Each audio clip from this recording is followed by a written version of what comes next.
ಸಾಕಷ್ಟು ಕಡೆ ಮಳೆ ನಿಂತರೂ ಕೂಡ ನೆರೆಯಿಂದಾಗಿ ಅವಾಂತರಗಳು ಇನ್ನೂ ಕೂಡ ಮುಂದುವರೆದಿದೆ, ಸಮಸ್ಯೆಗಳು ಹಾಗೇ ಉಳ್ಕೊಂಡಿರುವಂಥದ್ದು. ಅದೇ ರೀತಿಯಾಗಿ ಇಲ್ಲೊಂದು ಶಾಲೆಯ ವಿಚಾರಕ್ಕೆ ಸಂಬಂಧಪಟ್ಟಂತೆ ಹೇಳ್ತಾ ಹೋಗ್ತೀವಿ. ಶಾಲೆಗೆ ಹೋಗ್ಲಿಕ್ಕೆ ಜನ ಅಲ್ಲಿ ವಿದ್ಯಾರ್ಥಿಗಳು ಎಷ್ಟು ಮಟ್ಟಿಗೆ ಪರದಾಟವನ್ನು ಮಾಡ್ತಾ ಇದ್ದಾರೆ ಅಂದರೆ ಶಾಲೆಗೆ ಹೋಗ್ಲಿಕ್ಕೆ ಜೀವವೇ ಪಣಕ್ಕಿಡಬೇಕಾದಂಥ ಪರಿಸ್ಥಿತಿ ಇದೆ. ನ್ಯೂಸ್ 18 ವರದಿ ಬಳಿಕ ಶಾಸಕರು ಸ್ಥಳಕ್ಕೆ ಭೇಟಿಯನ್ನು ಕೊಟ್ಟಿದ್ದಾರೆ. ಬೆಳಗಾವಿ ಜಿಲ್ಲೆ ನಿಂಗಾಪುರಕ್ಕೆ ಭೇಟಿಯನ್ನು ಕೊಟ್ಟು ಪರಿಶೀಲನೆ ಮಾಡಿದ್ದಾರೆ. ಪರಿಶೀಲನೆ ಮಾಡಿದ್ರೆ ಏನೂ ಆಗಲ್ಲ, ಅಲ್ಲಿ ಸೇತುವೆ ಕಟ್ಟಬೇಕು, ಅವ್ರಿಗೆ ಗೊತ್ತಿದೆ ಎಷ್ಟು ವರ್ಷದಿಂದ ಸಮಸ್ಯೆ ಅಂತ. ಆದರೂ ಕೂಡ ನಾವು ತೋರಿಸ್ತಾ ಆದ್ಮೇಲೆ ಬರೋದು, ನೋಡೋದು, ಅಲ್ಲೊಂದು ಭರವಸೆ ಕೊಡೋದು, ಹೋಗೋದು, ಇದೇ ರೀತಿಯಾಗಿ ಆಗೋಗಿದೆ. ಟ್ಯೂಬ್ ಬಳಸಿ ಕೆರೆಯನ್ನು ದಾಟ್ತಾ ಇದ್ದಾರೆ ವಿದ್ಯಾರ್ಥಿಗಳು. ಈ ಬಗ್ಗೆ ವರದಿಯನ್ನು ಮಾಡಿತ್ತು ನ್ಯೂಸ್ 18. ಸ್ಥಳಕ್ಕೆ ಶಾಸಕ ಬಾಬಾ ಸಾಹೇಬ್ ಭೇಟಿಯನ್ನ ಕೊಟ್ಟಿದ್ದಾರೆ, ಪರಿಶೀಲನೆ ಮಾಡಿದ್ರಂತೆ. ಏನು ಪರಿಶೀಲನೆ ಮಾಡಿ ಅದಕ್ಕೆ ಏನು ಮಾಡಿಕೊಡ್ತಾರೆ ನೋಡಬೇಕು. ಜೀವ ಕೈಯಲ್ಲಿಟ್ಕೊಂಡು ಕೆರೆ ದಾಟುವಂಥ ಪರಿಸ್ಥಿತಿ ತೋರಿಸ್ತಾ ಇದ್ವಿ ನಿಮಗೆ ದೃಶ್ಯಾವಳಿಗಳನ್ನ. ಸರ್ಕಾರಿ ಶಾಲೆಗಳಿಗೆ ಮಕ್ಕಳು ಹೋಗುವಂಥದ್ದೇ ಕಷ್ಟ, ಅಂಥದ್ರಲ್ಲಿ ಈ ಮಕ್ಕಳುಗಳು ಜೀವ ಕೈಯಲ್ಲಿಟ್ಕೊಂಡು ಹೋಗ್ತಾ ಇದ್ದಾರೆ. ಇಂಥ ಪರಿಸ್ಥಿತಿ ಇದೆ. ಇಂಥ ಸಮಸ್ಯೆಯನ್ನು ಬೇಗ ಬಗೆಹರಿಸಬೇಕು. ಸ್ವಲ್ಪ ಹೆಚ್ಚು ಕಮ್ಮಿ ಆದರೂ ಲೆಕ್ಕ ಹಾಕೊಳ್ಳಿ, ಪಾಪ ಮಕ್ಕಳ ಪ್ರಾಣನೇ ಹೋಗ್ಬಿಡುತ್ತೆ, ಹಂಗಾಗ್ದಲೇ ಇರಲಿ. ಆದರೆ ಶಾಸಕರು ಬಂದು ವಿಸಿಟ್ ಕೊಟ್ಕೊಂಡು ಮಾಧ್ಯಮದ ಮುಂದೆ ಯಾರೇ ಆಗಲಿ ಪೋಸ್ಟ್ ಕೊಟ್ಕೊಂಡು ಓಡಾಡೋದಲ್ಲ. ಅದು ಎಷ್ಟು ಮಟ್ಟಿಗೆ ರೆಸ್ಪಾಂಡ್ ಮಾಡಿ ಅಲ್ಲಿ ಸೇತುವೆಯನ್ನು ಕಟ್ಸ್ಕೊಡ್ತೀರಾ ನೋಡೋಣ. ನಿಮ್ಮದೇ ಸರ್ಕಾರ ಇದೆ ಬಾಬಾ ಸಾಹೇಬ್ ಅವರೇ, ನಿಮ್ಮ ಕಾಂಗ್ರೆಸ್ ಸರ್ಕಾರನೇ ಇರೋದು. ಅದರಲ್ಲೂ ಪ್ರಭಾವಿ ಸಚಿವರುಗಳಿದ್ದಾರೆ. ಯಾರು ಸತೀಶ್ ಜಾರಕಿಹೊಳಿ ಅವರು ಉಸ್ತುವಾರಿ ಸಚಿವರು ಬೇರೆ.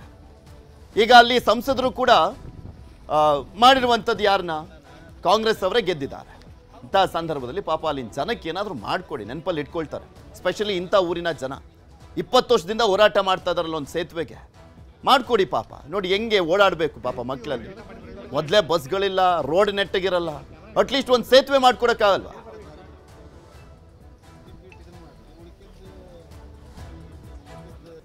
ಅಂದರೆ ಎಸ್ ಡೆಫಿನೆಟ್ಲಿ ಕೆಲವು ರೈತರಿಗೆ ಪ್ರಾಬ್ಲಮ್ ಆಗತ್ತೆ ಎಲ್ಲ ದೃಷ್ಟಿಯಿಂದ. ಯಾಕಂದ್ರೆ ಕಮ್ಯುನಿಕೇಷನ್ ಬಂದಾಗಿಬಿಡ್ತೈತಿ, ಅವ್ರ ಆಚೆ ಇವ್ರ ಈಚೆ. ನಿನ್ನೆ ವರದಿ ನೋಡಿದ ತಕ್ಷಣ ಮುಂಜಾನೆ ಎಲ್ಲರಿಗೂ ಆಫೀಸರ್ಸ್ ಜೊತೆ ಮಾತಾಡಿ ನಾನು ಖುದ್ದಾಗಿ ಆ ಸ್ಪಾಟ್ ನೋಡೋಕೆ ಬಂದಿದ್ನಿ. ಎಸ್ ಡೆಫಿನೆಟ್ಲಿ ಅವ್ರಿಗೆ ಎಕ್ಸೆಸಿಬಿಲಿಟಿ ಕೊಡಲೇಬೇಕಾಗ್ತೈತಿ. ಅವತ್ತಕ್ಕೆ ಇವತ್ತು ಎಲ್ಲರ ಜೋಡಿ ಮಾತಾಡಿದ್ದೀನಿ. ಅದಕ್ಕೆ ಟೆಂಪ್ರರಿಯಾಗಿ ಏನು ಮಾಡಬೇಕು, ತುರ್ತು ತಹಸೀಲ್ದಾರ್ ಅವರು ಅದಕ್ಕೊಂದು ವ್ಯವಸ್ಥೆ ಮಾಡುವಂಥದ್ದು ಮಾಡ್ತೇವೆ. ಆಮೇಲೆ ಅದಕ್ಕೊಂದು ಬ್ಯಾರೇಜು ಅಥವಾ ಓನ್ಲಿ ಬ್ರಿಡ್ಜು ಯಾವುದು ಫಿಸಿಬಿಲಿಟಿ ಬರ್ತದೆ ನೋಡ್ಕೊಂಡು ಅದನ್ನು ವ್ಯವಸ್ಥೆ ಮಾಡಿಕೊಡುವಂಥ ಕೆಲಸ ಮಾಡ್ತೀವಿ. ಅಲ್ಟರ್ನೇಟಿವ್ ಏನಾರು ಮಾಡ್ತೇವೆ ರೀ ಡೆಫಿನೆಟ್ಲಿ. ಅದಕ್ಕೊಂದು ಏನಾರ ಪರ್ಯಾಯ ವ್ಯವಸ್ಥೆ ಮಾಡಲೇಬೇಕು. ತೋರಿಸ್ತಾ ಇದ್ವಲ್ಲ ದೃಶ್ಯಾವಳಿಗಳು ಯಾವ ರೀತಿಯಾಗಿದ್ದಾವೆ ಅನ್ನುವಂಥದ್ದು ಗಮನಿಸಬಹುದು. ಎಷ್ಟು ಆಳ ಇದೆ ಅನ್ನುವಂಥದ್ದನ್ನ ಕೂಡ ನೀವು ನೋಡ್ತಾ ಇದ್ದೀರಾ. ಇದೇ ವಿಚಾರಕ್ಕೆ ಸಂಬಂಧಪಟ್ಟಂತೆ ಬೆಳಗ್ಗೆನೆ ಸುದ್ದಿಯನ್ನು ಪ್ರಸಾರ ಮಾಡಿದ್ವಿ. ಶಾಸಕರು ಹೋಗ್ಲಿಕ್ಕೂ ಮುಂಚೆ ಆ ಸುದ್ದಿ ಪ್ರಸಾರ ಮಾಡಿದ್ವಲ್ಲ, ಅವಾಗ ಹೇಗಿತ್ತು ಪರಿಸ್ಥಿತಿ ಅನ್ನುವಂಥದ್ದು ನಮ್ಮ ಪ್ರತಿನಿಧಿ ಚಂದ್ರಕಾಂತ್ ಸುಗಂಧಿ ಅಲ್ಲಿ ಎಕ್ಸ್ಪ್ಲೇನ್ ಮಾಡಿದ ನೋಡೋಣ.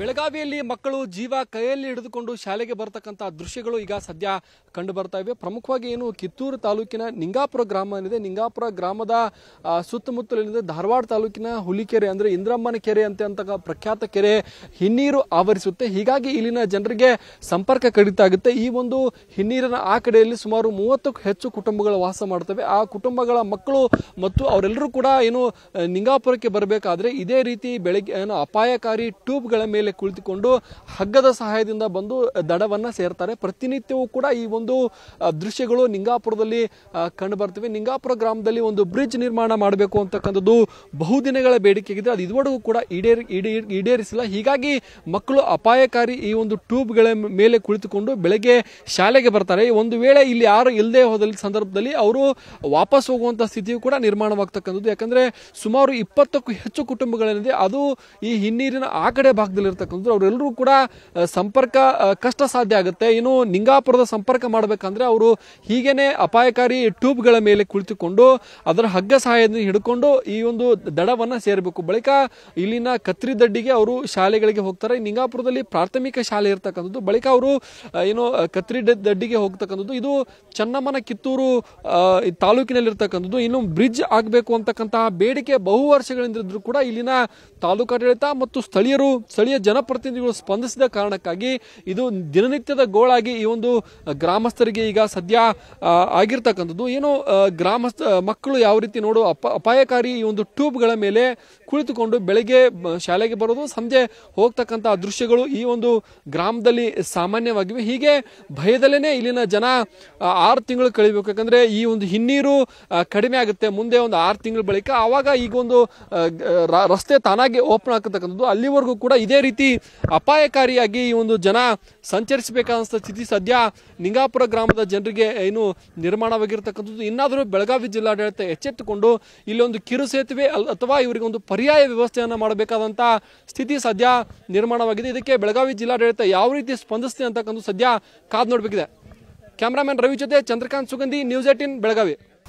ಕನ್ನಡಿಗರ ನೆಚ್ಚಿನ ನ್ಯೂಸ್ 18 ಕನ್ನಡ ಈಗ ವಾಟ್ಸ್ಆಪ್ನಲ್ಲೂ ಲಭ್ಯ. ಕರ್ನಾಟಕ, ದೇಶ ವಿದೇಶಗಳ 360 ಡಿಗ್ರಿ ಸುದ್ದಿಯ ವಿವರಗಳನ್ನ ನಿಮ್ಮ ಕೈ ಬೆರಳುಗಳಲ್ಲೇ ಪಡಿಲಿಕ್ಕೆ ಈ QR ಕೋಡ್ ಅನ್ನ ಸ್ಕ್ಯಾನ್ ಮಾಡಿ, ನಮ್ಮ ಚಾನಲ್ ಫಾಲೋ ಮಾಡಿ, ನೋಟಿಫಿಕೇಶನ್ ಆನ್ ಮಾಡಿ.